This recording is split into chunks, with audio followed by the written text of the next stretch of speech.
जी हाँ, एक लड़का एथलीट, क्या लड़का, स्पोर्ट्स में माहिर लड़का, सऊदी अरब बकीउल गरकत में उसकी कब्र मौजूद है। अब्दुल्ला उसका नाम है। एक दिन वालिद साहब के सामने, तब उसकी उम्र तकरीबन 16-17 साल 18 साल के करीब उम्र है।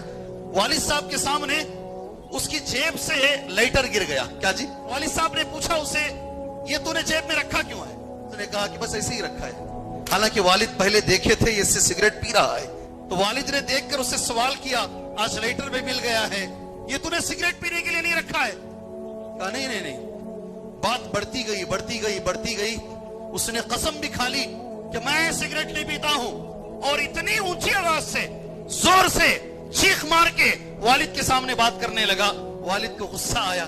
वालिद ने कहा, जो तू गर्दन आइंटा के बात कर रहा ना मेरे सामने, अल्लाह ये गर्दन को ही तोड़ दे।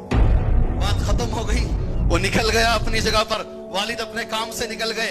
अब्दुल्ला नाइमा जी, ये इस नाम से मशहूर है सऊदी अरब के अंदर, याद है। वो निकल गए, कॉलेज को गया। कॉलेज के बच्चों ने कहा, चलो आज मिलके तैरने के लिए जाते हैं। तैरने के लिए गए, ऊपर से छलांग मारा, सीधा जाकर सर जमीन में रगड़ा और गर्दन की हड्डियां टूटते हुए वो खुद कहते हैं, मुझे महसूस हुआ एक एक गर्दन की हड्डी मेरी कैसे टूटी। कभी कभी माँ बाप की जबान से निकले हुए अल्फाज सही हो जाते हैं। जी, वहीं पड़ा रहा वो। किसी ने अंदर छलांग लगाया, उसको लेकर आए।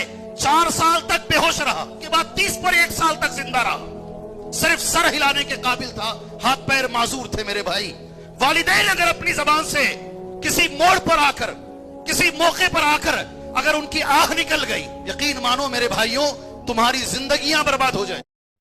जी हाँ, एक